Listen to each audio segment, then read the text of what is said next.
Welcome to episode 66 of the Ginger and the Beard podcast. I'm AJ, aka the Ginger. And I'm Reese, aka the Beard. And today we're talking all about new phone software from both Google and Apple with the beta release of Android 12 and the announcement of iOS 15. Plus, we're talking about Overwatch Crossplay, could not be more excited, and a petition that we need you to sign. Yes, and don't forget to use the chapters below and subscribe to us on your favorite podcast platform. All right, man, let's get into it.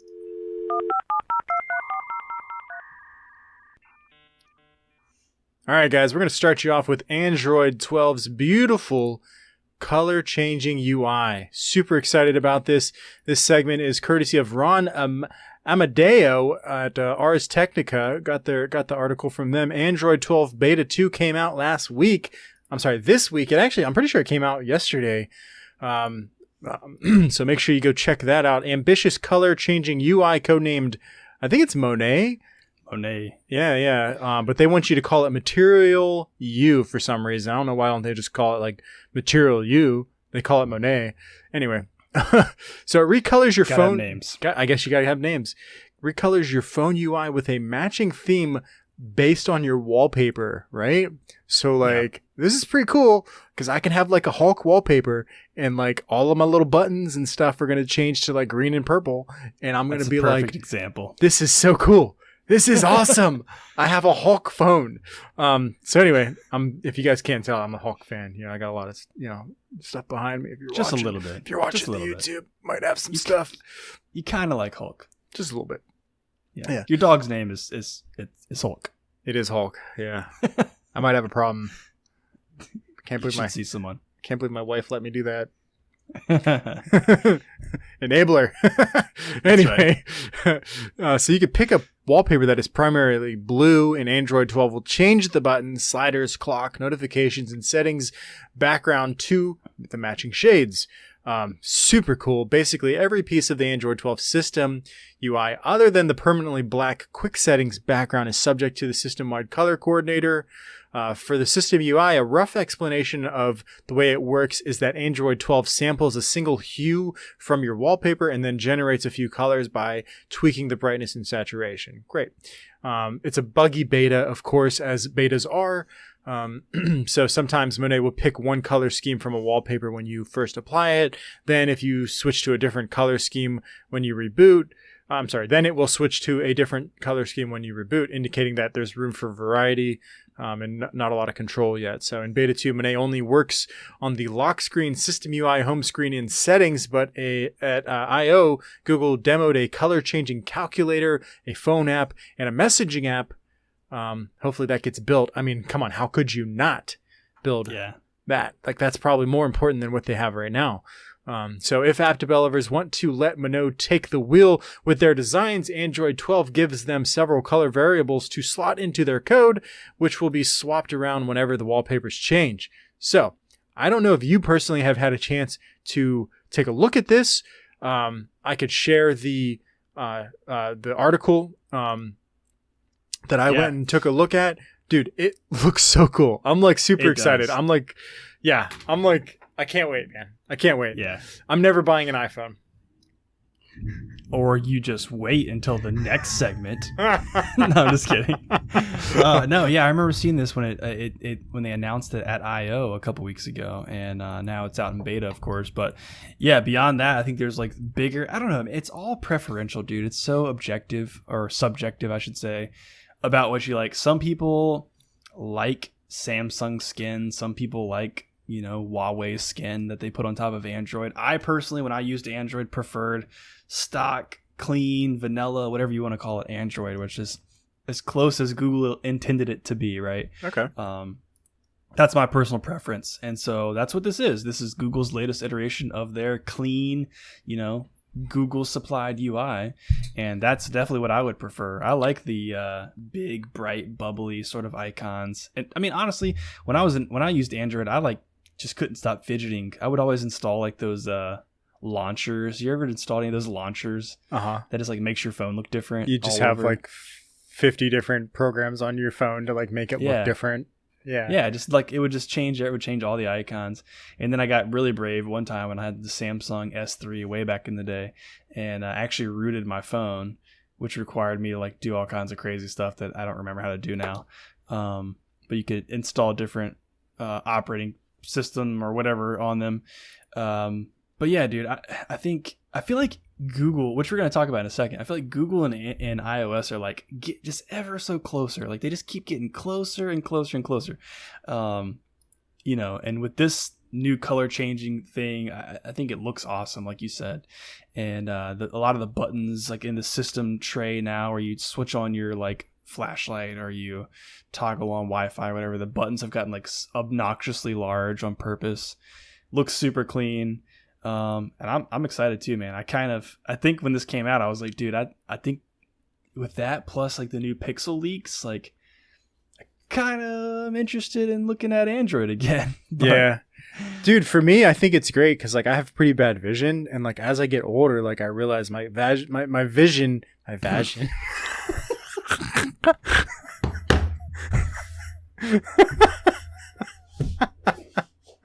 Oh my god, dude! I might have to clip that one out though. I'll leave it in. Almost spit beer all over my computer. I don't even know it, bro. Oh man. Faso. Where's your mind at, bro?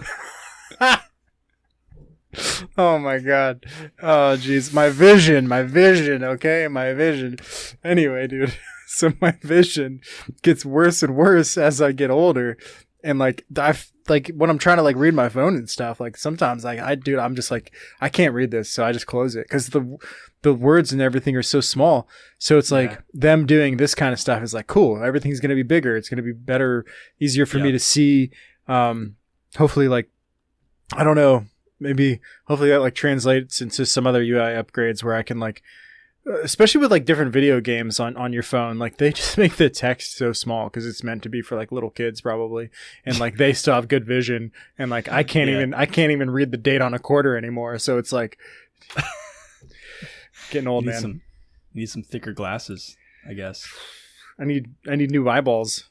Yeah, there you go. Yeah, or you could just be like my mom. My mom and dad both their eyesight is escaping them, and whenever I use their phone. Like to do something and like their messaging app is open, like they've gone into their settings and increased the font size to like max. So it's like, yep. Hey, where are scroll? You going scroll tonight? I'm like, how do you function with this thing? I can't do that, but like a little bit bigger than what they put in the different games. I install a game and the first thing I look at is, can I read the words? Nope, uninstall. Oh man, that's serious, dude. Yeah. Yeah, sucks. That's crazy. Well, I'm excited about this, dude. And like I said, Apple and Google's softwares are inching ever closer together. Who knows? Maybe one day there'll be a merger, a combining of Never mind. No, that's not going to happen. No. People like money. So Apple's WWDC event, which is very much attuned and equivalent to Google's I/O event, where they're both developer conferences. They both use those platforms to announce their latest and greatest software. That happened this week. So I guess 1 week or maybe 2 weeks after Google I/O, and they announced, just like Google did, new software for their phones, their iPads, and their Macs. So that's iOS 15, iPadOS 15, and macOS Monterey. So we've gone from, we used to have all of our Mac softwares named after cats. Okay. So OS 10, Lion, Snow Leopard, some other ones I can't remember. What's a Monterey? I don't know. Maybe it's a place, because all of them, like for like the past years, have been Yosemite, El Capitan, High Sierra, and I can't think of any other ones right now. But so maybe Monterey is a place in California. It is, yeah, California. I've only ever heard of Monterey Jack cheese.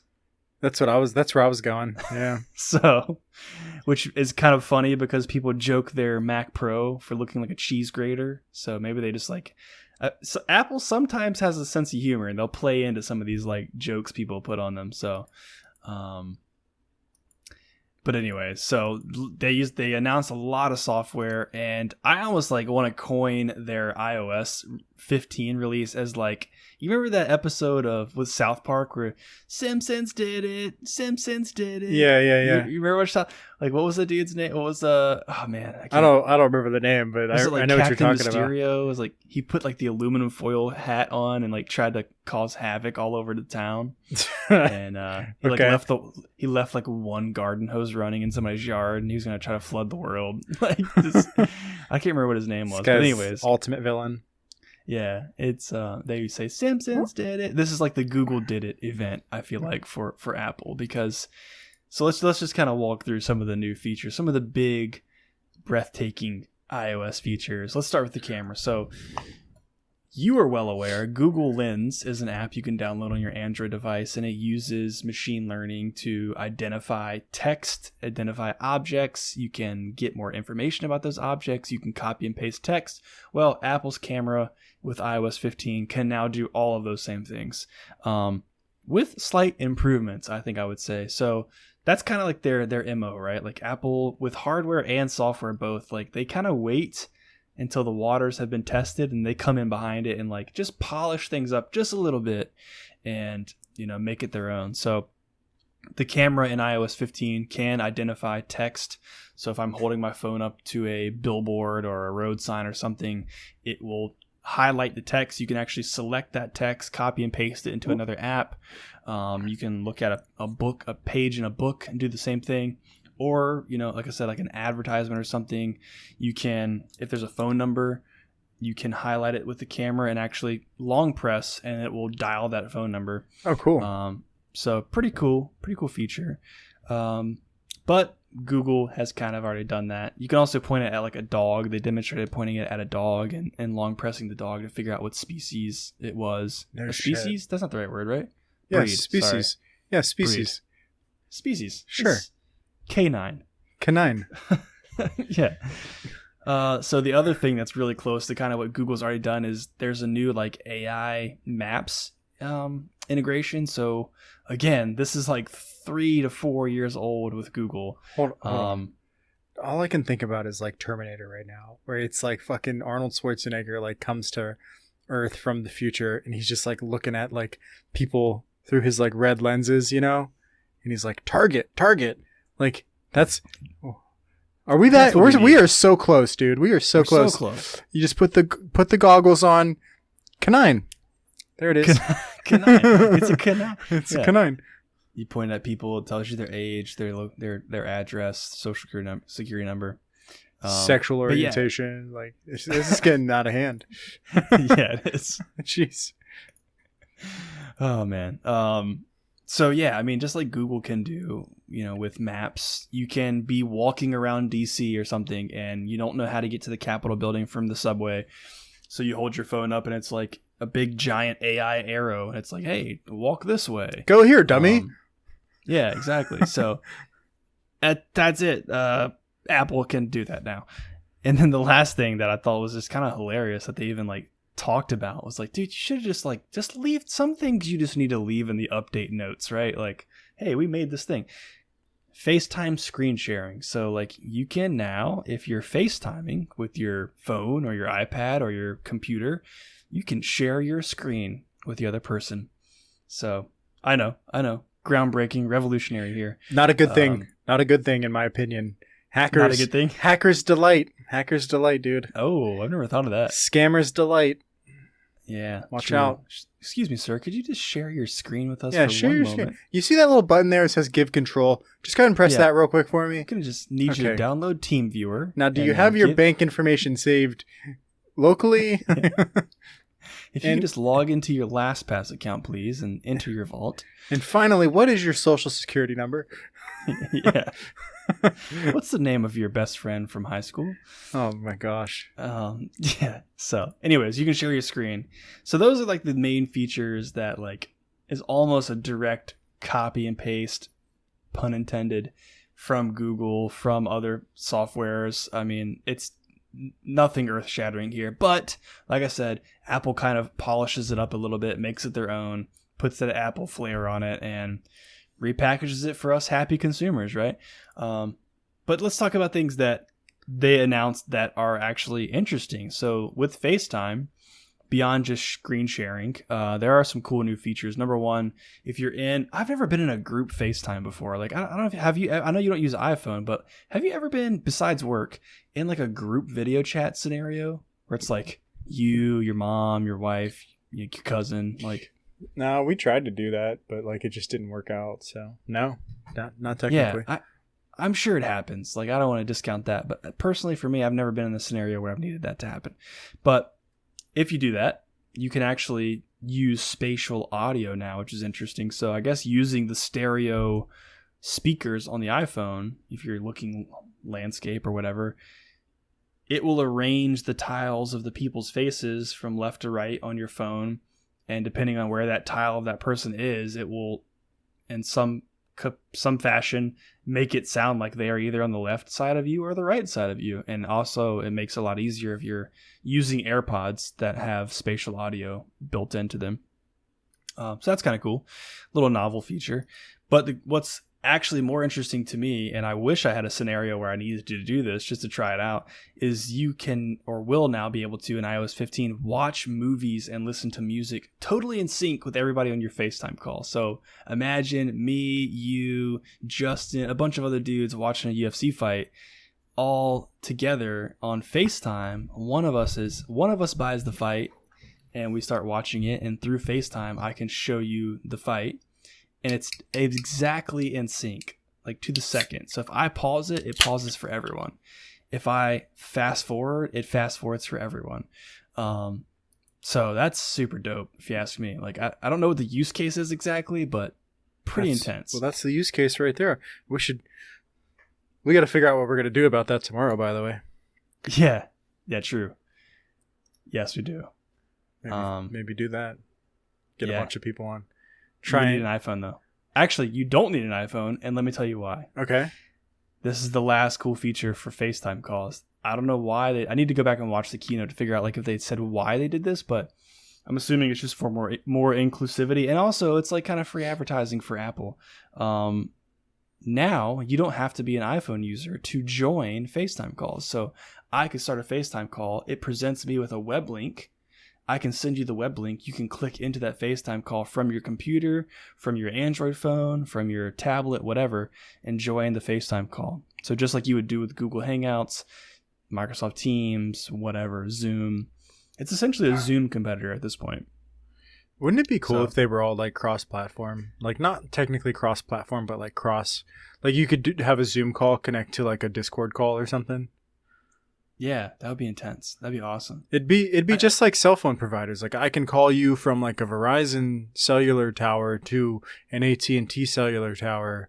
You know, it's like, why don't we have it where like I can call you using my Zoom phone to, you know, your Discord phone or whatever. Yeah, that's a good point. Actually, it's like we came to an agreement at some point for cell phone service, right? Yeah. I mean, even when we were in Costa Rica, like I was able to pay $10 a day to essentially borrow the cell towers that are in Costa Rica through Verizon, right? We're going to have to come up with this, okay? This is our big money deal right now. Everybody out there can hear it. It's okay. We're going to do it. That's right. This is the money. This is how we get rich.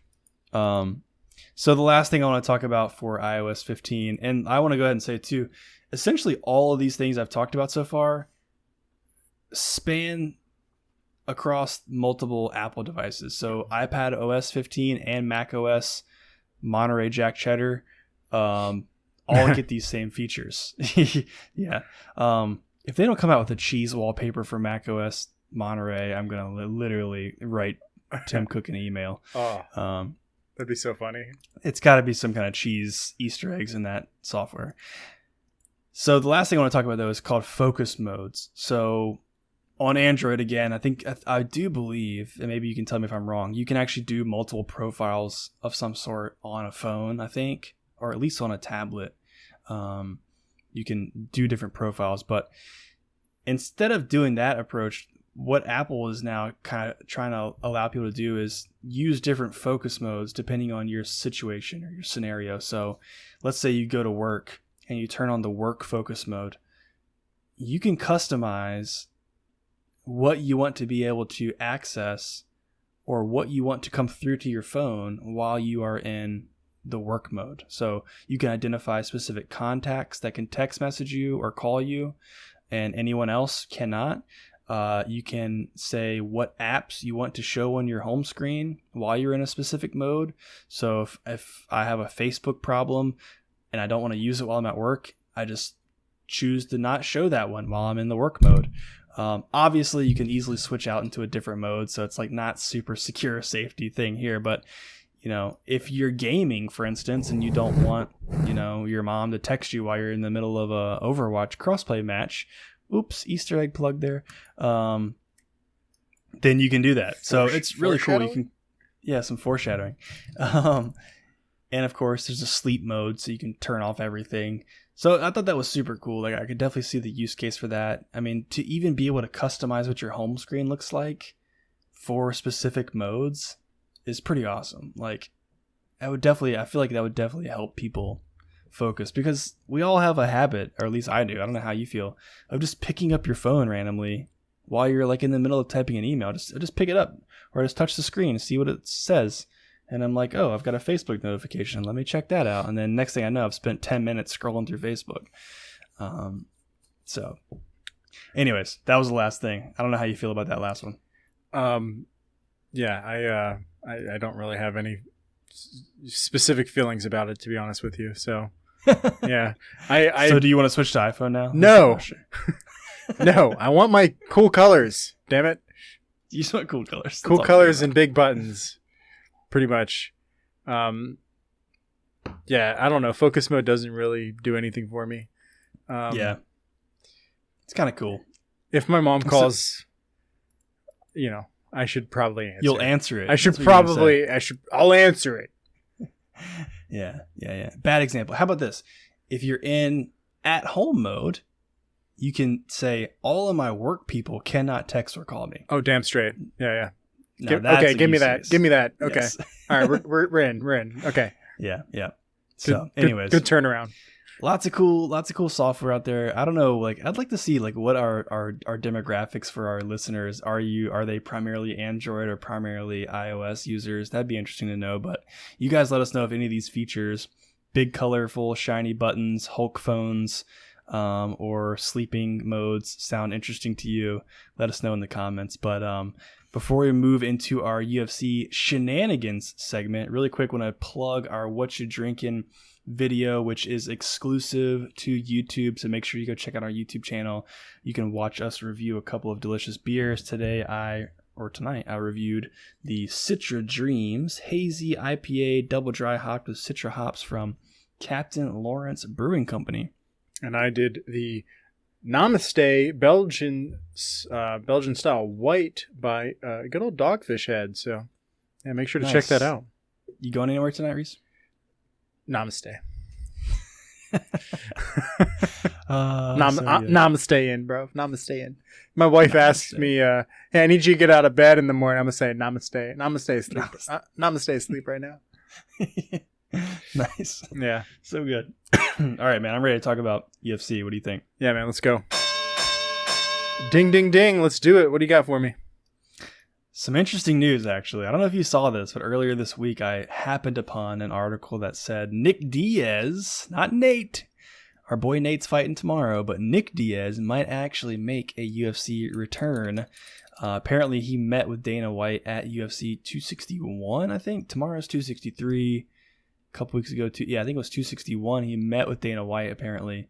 Or it sounded like what I read, he like cornered him in the hallway of the arena, and Dana White was probably terrified and was not sure what was going to happen next.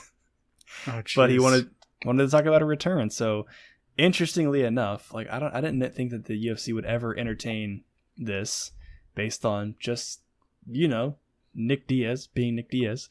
But it sounds like Dana's kind of positive about it. No shit, really? Yeah. So, I mean, what would that be like to see a legend re-enter the octagon? Who's he going to fight? Like, who would they even put him against? I don't know, man. I don't like it. I don't like when these guys that have been out of the game for so long come back. Because honestly, the game has evolved. And like, okay, if you've taken a year off, then you're probably good. But if you've taken 5 years off, I mean, dude, the game, you're out of the game, bro. You're out of the game. Yeah. The What game. was his last fight? Was it 2015 or something like that? God, I don't even know. Let me look. Nick Diaz. Let's see. His last fight was, I know it was with Anderson Silva. It was Anderson Silva? Yeah, it was overturned. No contest. He lost to Carlos Condit, and then he lost to George St. Pierre, and then he lost to Anderson Silva. Yeah, I think those last two, I think the GSP and Carlos Condit fight were title fights as well. I think is what I was reading. Definitely the George St. Pierre one it was. Yeah. But yeah, I mean,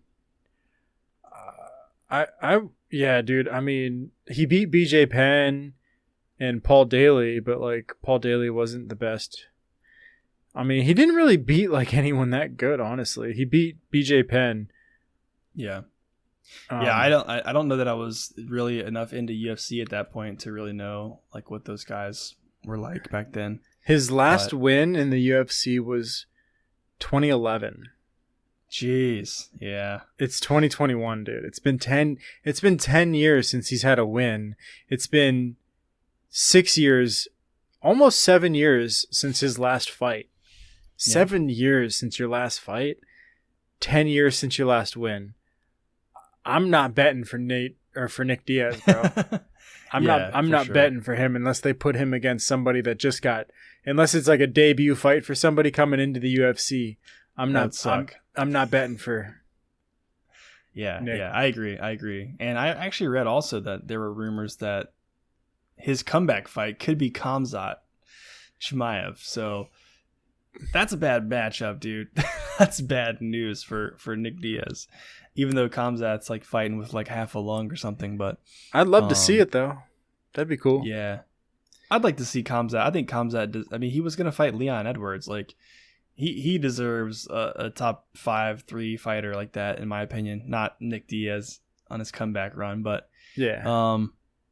But yeah, I don't know, man. It'd be interesting. I was looking at some of the pictures on Nick Diaz's social, and looks like he's in pretty good shape, man. Apparently, from what I was reading, he's kind of switched up, or at least the presence, the perception is he's not out there doing his typical, smoke weed things every day. Yeah, yeah. I'm sure he still does that, but he's training, he's in shape, So you never know. I mean, he's 37 though. He's not young. He's not a spring chicken anymore.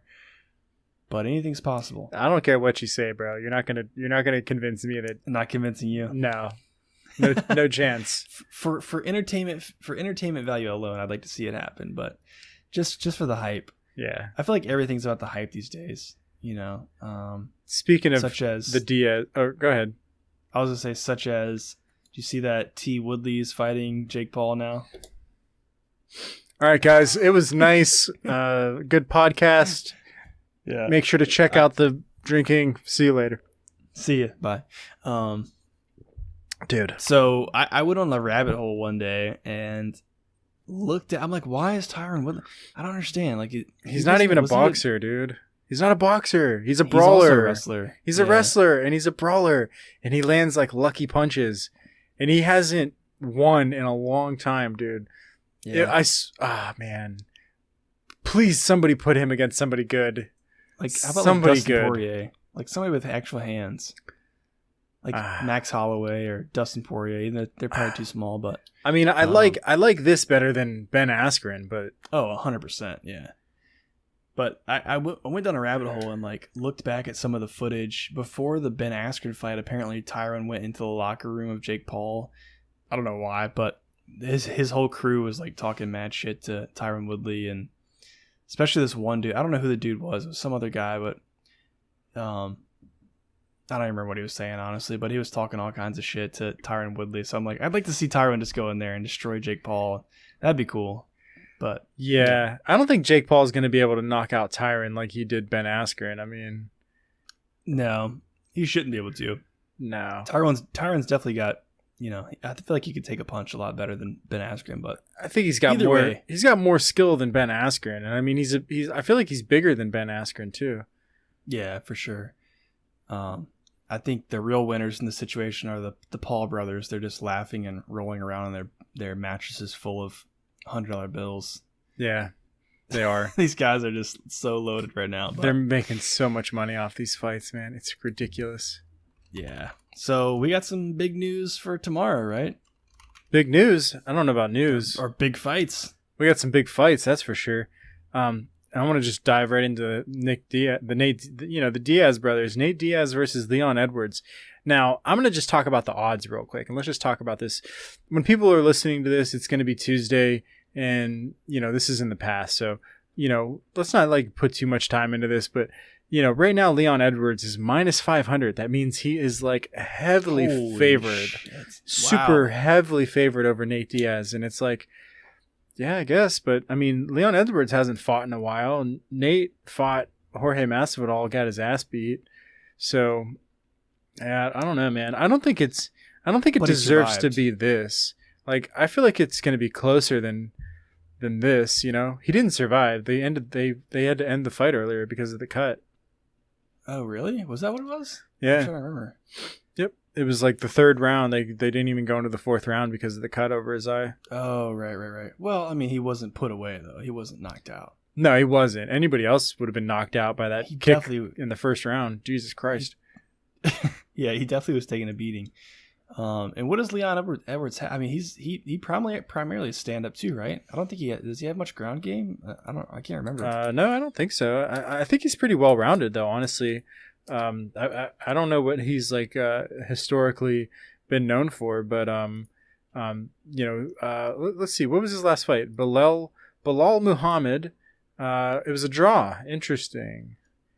Round two, 18. Was there a no contest? It was an eye poke. That's what it was. Yeah. That was recent. I didn't even watch that fight, so I don't exactly know how it went. Let's go look at some of his other fights real quick. It's got RDA, Rafael Dos Anjos. But that's not even a fight, bro. That's not. What are you talking about? Rafael Dos Anjos? He's a gangster, man. Yeah, I feel like he was overrated. Okay, so he beat Gunnar Nelson, Donald Cerrone. He beat Vicente Luque? I take it all back. Okay, Vicente Luque is a beast, bro. He beat Vicente Luque back in 2017. Yeah. In a decision. All right. I don't know. I feel like you definitely can't count Nate Diaz out, though. If it goes to the ground, I think Leon's going to be in trouble. And plus, I think I don't know the specs. Let me look at the specs.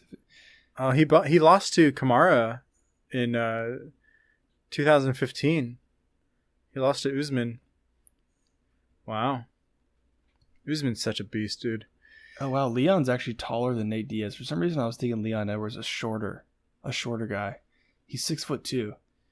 Yeah. I think Nate Diaz is fighting up a weight class. He's historically a 155er. So yeah, man, I'm gonna have to go with the odds here, and I'm probably gonna go with Leon after seeing that he beat Vicente Luque. Vicente Luque is a monster, dude. He is. Yeah, that's a very impressive win. So yeah, I'm gonna go with Leon on this one. What do you think? I'm gonna be pulling for Nate Diaz. I think Leon deserves the fight. He deserves the win. But.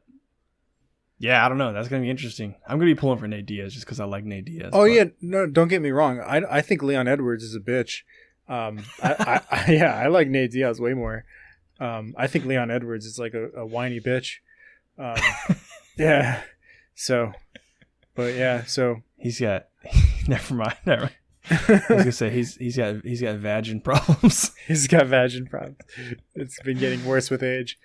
Yeah. Yeah. So anyway, next we got a title fight, a rematch. Davidson Figueiredo versus Brandon Moreno. Man, I rewatched the fight again the other day, and did you? Oh my god, nice.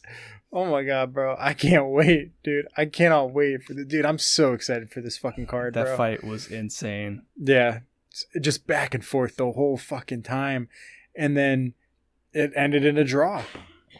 Yeah, it's insane. So I wonder how many title fights have ended in draw.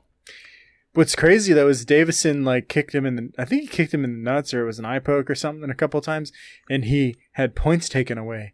and that's what led to it being a draw, is because of the points that he lost. So had it not been for that, he would have won that fight. Yeah, that's what they're saying. I think they could have given it to Brandon, though. I mean, I don't know. Going back and watching it, like, Davison was controlling the pace. He was controlling the space. He was fighting like a champion going forward the whole time. And Brandon was doing his best. But, yeah, I mean, I think I still would have given it to Davison. But I'm excited to watch them fight again. I'm going to probably go with Davison again. I'd say he's probably going to win this. I agree. Yeah. I'd definitely take that with you for sure. Yeah. Also, that was a pretty interesting. I saw on Instagram earlier this week that the moment that Israel Adesanya and Brandon Moreno met each other for the first time, they were both geeking out over each other and like, oh my gosh, I'm such a big fan. Like, it's so nice to meet you. And then they started talking about something. I couldn't like quite gather what they were talking about, but they were talking about some sort of like collectible action figures. They're super. They're both super nerds. Brandon Moreno is like a huge. I think he collects Legos. And also nice. Pop, like the Pop figurines. Pop finals, yeah. I've got so many of them. Yeah. Oh, yeah. You had the Overwatch ones, I remember. Yeah, Overwatch. Right. Winston. Yeah, Winston. Yeah, so I was watching like the like YouTube videos leading up to the fights this week, and like it showed like his house, and he's got like a wall, just like a whole wall of Pop figurines, dude, and like Lego. Stuff that was like built out of Legos and shit. I'm just like, dude, nice. This is like, yeah, exactly. Like, I'm right there with you, bro. Geek out, bro. Geek out. It's cool. And obviously, Adesanya is all about anime and stuff too, right? Yeah. So I bet they were geeking out over some anime shit. I wouldn't doubt it. Yeah, that's pretty cool. It's pretty cool to see moments like that. Yeah, like dude. I think Joe Rogan has said it before that there's like. With BJJ, the rise in popularity of BJJ and people training, he's like, there's like nerd assassins out there. It's like some dude that you would think would be no issue for you, and it just like fucking ruins your day. This just rips your arm out of socket. Yeah. I saw a meme the other day. It was like some guy like walking down the street with like a lab coat and like a pocket protector, and it's like, little did you know he's a black belt in jiu-jitsu, this like little scrawny guy that like not intimidating at all, like looks like a super nerd but would just fucking destroy you. I feel like I need to do jiu-jitsu now. I should probably I need to get back into it and like get committed. I was kind of waiting. I actually had spiked some interest like a couple months ago, but I was kind of waiting for COVID to die down, but I have a gym like literally 5-minute walk from my house. So, oh man, no way. Yeah. So I've been thinking about doing that again. That'd be awesome, dude. Yeah, it would definitely. All right. Well, yeah. I mean, the only thing left to talk about is Adesanya versus Vettori, and I wish I would have went back and rewatched the Vettori. Maybe I'll do it tomorrow during the day. Watch the first match up between these two. Yeah, it was a close fight. Was it? Yeah, that's what I heard. That Vettori gave him some trouble. Marvin was just walking forward the whole time, and I expect to see the same this time, dude. Like, he's a big guy too. Everybody's favoring Adesanya on this. I really think this could go either way, dude. I really think this can go either way, especially after Adesanya just lost his last fight. He might be demoralized. He might be second guessing himself on the inside and very recently too. Like that was just the beginning of March. Right. And so he might be, still thinking about that a little bit. And so yeah, I mean, I don't know, man. I wouldn't be upset to see Marvin win. I kind of like Marvin Vettori. Yeah, do you have the odds in front of you by chance? Yeah, it's negative 128, or I'm sorry, I can't talk. Negative 286 in Adesanya's favor, plus 225 for Vettori. That's not that far off. I mean, yeah, so it's not a huge favorite. If you go watch the fights, though, Adesanya was slowing down quite a bit in the third round. And I think some people said that Marvin won the third round. The judges gave the first two to Adesanya. Marvin took the third. And people were expecting that if the fight had gone a full 5 rounds, that Marvin probably would have won the last 2 rounds, just based on like how the pace of the fight was going at the end. Yeah, I think some people actually thought that Vettori won that fight. Interesting. Yeah. Yeah, I'll be interesting to see. I mean, we definitely didn't see the Adesanya that we were used to seeing in the Blachowicz fight, but that was a whole different ball game. He got smothered the whole time. So, yeah, he didn't really showcase any of his skill set. Even his striking, it was very passive. He was pinned to the ground most of the fight, but yeah. After Blachowicz got his hands on him. Giant Polish dude on top of you the whole time. Yeah, I would say that I don't think there's any chance that Adesanya could beat John Jones. Yeah, I don't know, man. I don't think there's any. Probably not. I don't think so. I don't think there's any chance, man. I really don't. Yeah. I don't think it's possible for him to beat John Jones. So I don't think so. Yeah, I'm not even really interested in that fight anymore. I'm just waiting for Jones and Ngannou. That's all I want to see. Just please give me that fight. I didn't get a chance to watch it before this podcast, but there's a video out apparently of John showcasing his speed at heavyweight. So I'm interested in seeing what that looks like. But you can have all the speed you want, man. Once you get hit in the head with a fucking sledgehammer, there's only so much you can do. Fucking, that's what you're going against. Fucking sledgehammers.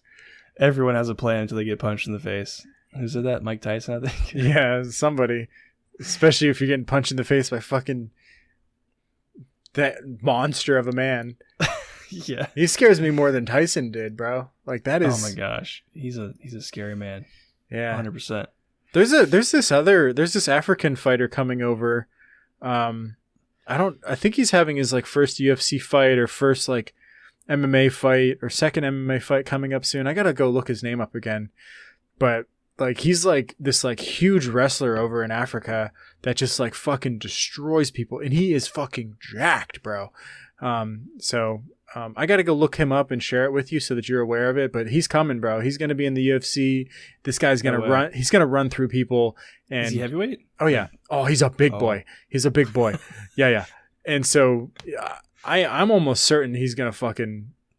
It's gonna be him versus Ngannou at some point in time. There will be blood. Yeah, pretty excited about that. But anyway, I mean, that's it, dude. I'm super excited to watch the fights tomorrow night. I know you are too. I don't really have anything else, so let's get into this gaming grind real quick.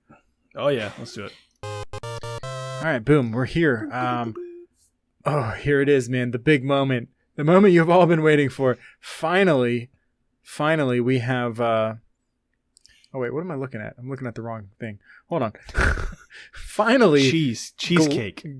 Cheesecake. Global Battle.net with crossplay, right? So previously, all of the different Battle.net servers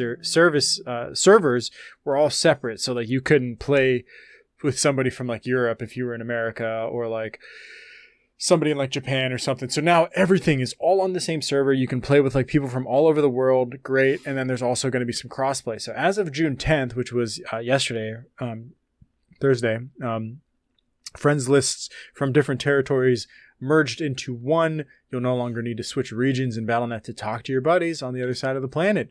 So the global updates also include cross-platform functionality. This has been given our game developers. This basically gives the game developers the ability to let you play with others between PC and console seamlessly. More to come about that. Overwatch players will be the first to experience these new crossplay capabilities. So there's some more information about that. We have a blog post that we can share if you want to go look at that. It can be disabled, doesn't apply in competitive modes. Aim assist is turned off in crossplay to level the playing field. I think you have a little bit more to say about that. Yeah. So I was reading through like the FAQs and stuff because you beat me to it. Damn it, Reese. Damn it. I was going to put this in there. I was so excited to talk about Overwatch Crossplay. I didn't even know, to be honest with you, I didn't know that this was a Battle.net thing. So that's pretty cool. Yeah. I just saw the news that Overwatch was crossplay and I was like, hell yeah. But that's way more exciting that it's Battle.net as a whole. Real quick, Battle.net, what it used to be was peer-to-peer. It was developed for Diablo. Diablo 1, the original Diablo, and it was peer to peer, which meant that you could just hack. Everybody had like free hacking ability, and you could play Diablo online and just like hack. And like I used to do it. It was great. You could just have wall hacks, and if you wanted an item, you could just have that item, and you could just put like infinite stats on weapons, and it was fantastic. And that was the origin of like, you know, this like multiplayer gaming for this type of action RPG, right? And so come to find out that battle.net server was literally just one computer in an office. What? No. Connecting thousands and thousands and thousands of players.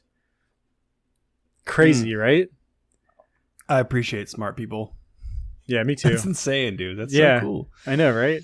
Just imagine if somebody like just fucking went Office Space on that computer. No.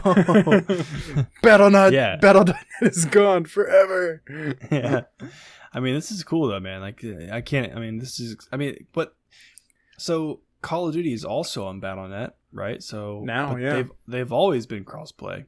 Or it has been. Warzone has, yeah, that's true. Yeah. So I don't know what that means, but anyways, you know, with Overwatch, I was reading through like the article that we have, and we can link in the description here, is all the FAQs which also whoever put together that page, let me give you some advice, bro. Put some of that information like in the actual content of the page. Don't just bury it in the FAQ section. Like that was really, I had to click through all the questions to like learn about this. So anyways, tangent, but yeah, it can be disabled. So if you don't want to play with those console noobs, you don't have to. I don't know why you would. Shots fired. Gosh, yeah, segregation. Just joking. Yeah.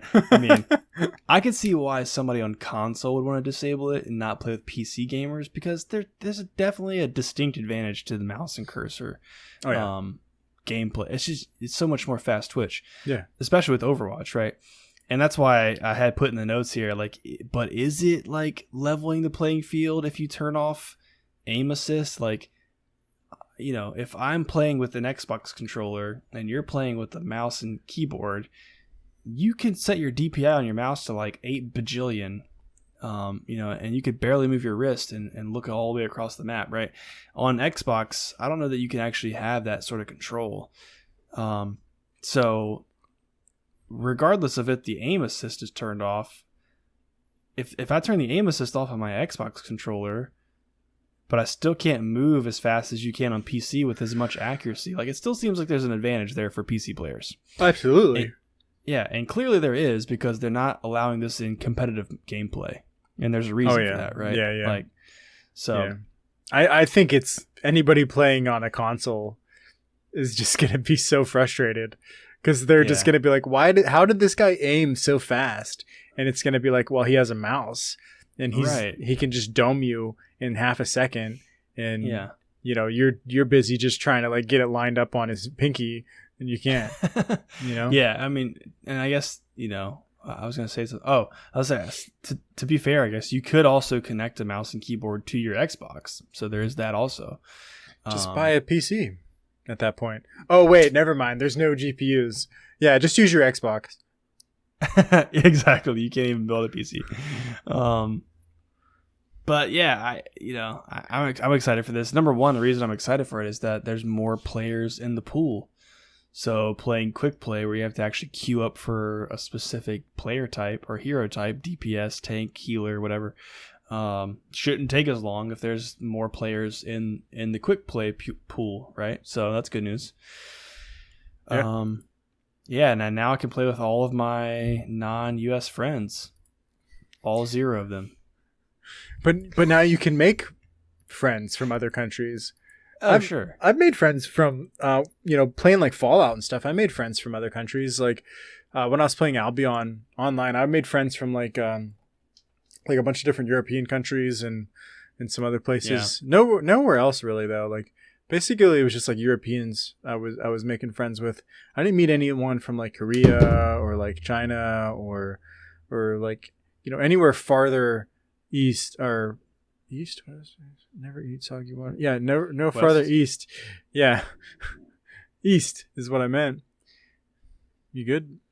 Yeah, my dog was like growling at the door. I think she heard my phone. I dropped my phone on the desk. I think she heard that. That's a good dog. Good dog right there. Yeah, I think she must have woke her up. She's freaking out. Yeah. Anyways, but yeah. I mean, that's cool. But again, I'm generalizing based on my personal experience, and I'm definitely not the norm. So I'm sure there are tons of people that play with people in different countries. So that is also a really cool feature to be able to. Like that's so weird that they wouldn't have it that way before, but yeah, they cool. Probably want to put the time in. This is great. It's a great update. I think so. I don't think it's going to change much, honestly. I think it's going to be bad for console players, and it's going to be great for PC players. Because it's going to be like anybody playing PC, their kill death ratio is going to go up by like some points, and anybody on console is just going to suffer from it. But I can't wait to play against people who are using a Switch. Yeah, I'm so excited. You can play Overwatch on Switch. Oh, it's going to be great. We're going to be destroying them. Slaying. I'm going to actually be good at the game. Not to spend too much more time on this because I know we're approaching our hour mark, but do you think this is like the future of gaming? Like, we are this is the future, because I remember back in the day, I switched to Xbox to play Halo and left some PC friends behind, or not PC, PlayStation friends behind. And we're like, yeah, dude, one day in the future, man, we're going to play like together, man.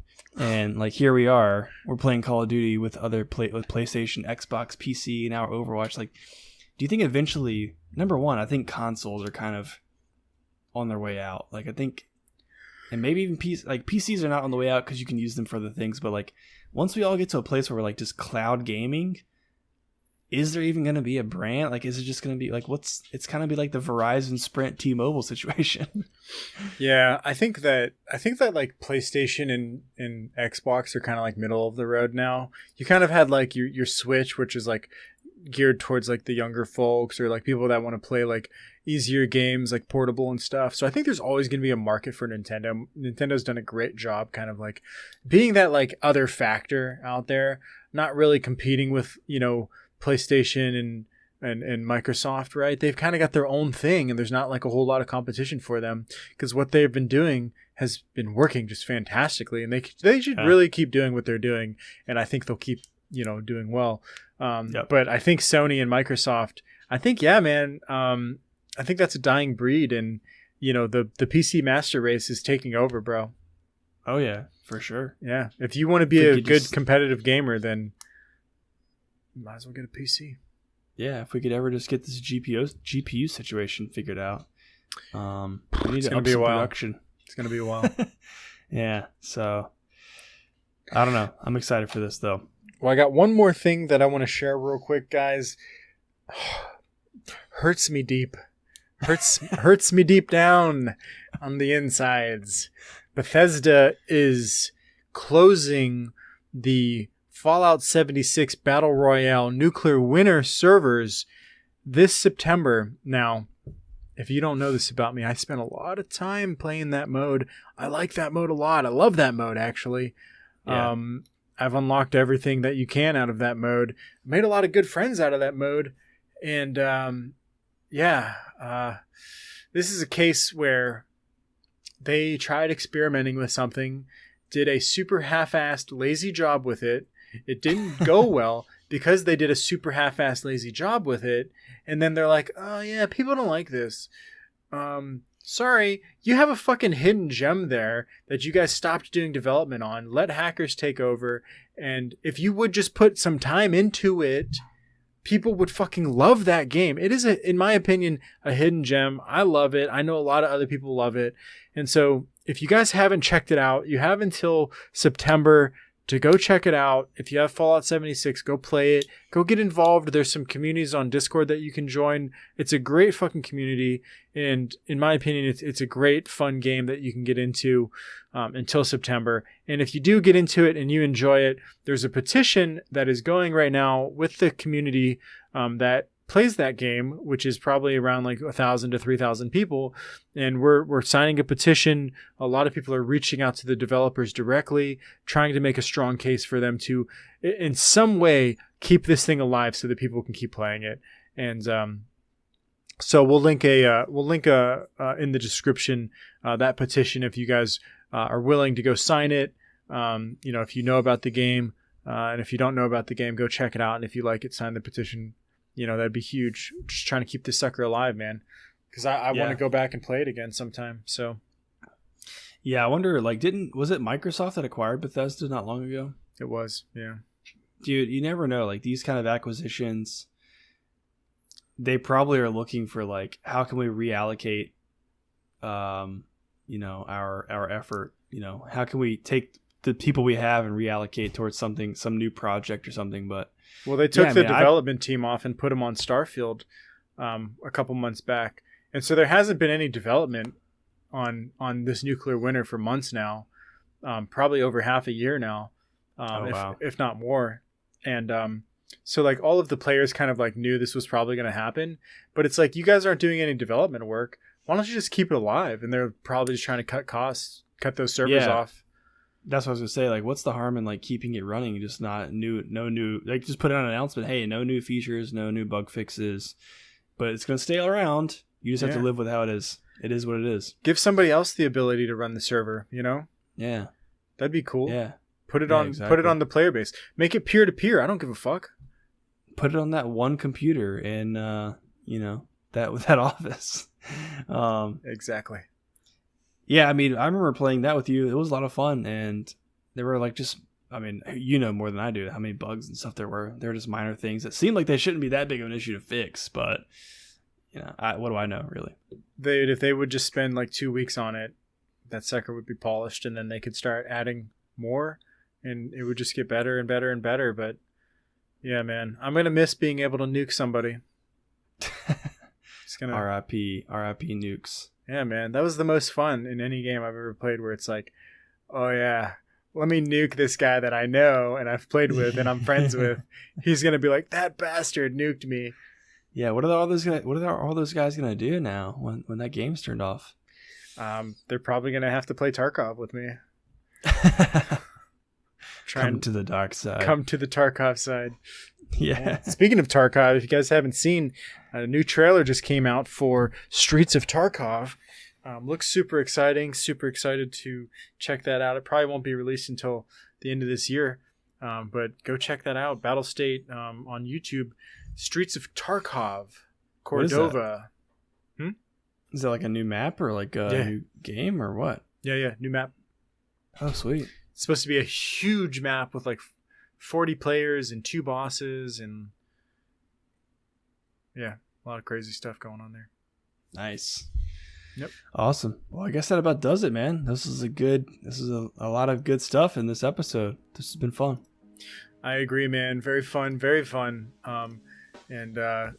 Guys, make sure to come check us out on Discord. We're going to be watching the fights tomorrow, so if you want to come join us, that's the place to do it.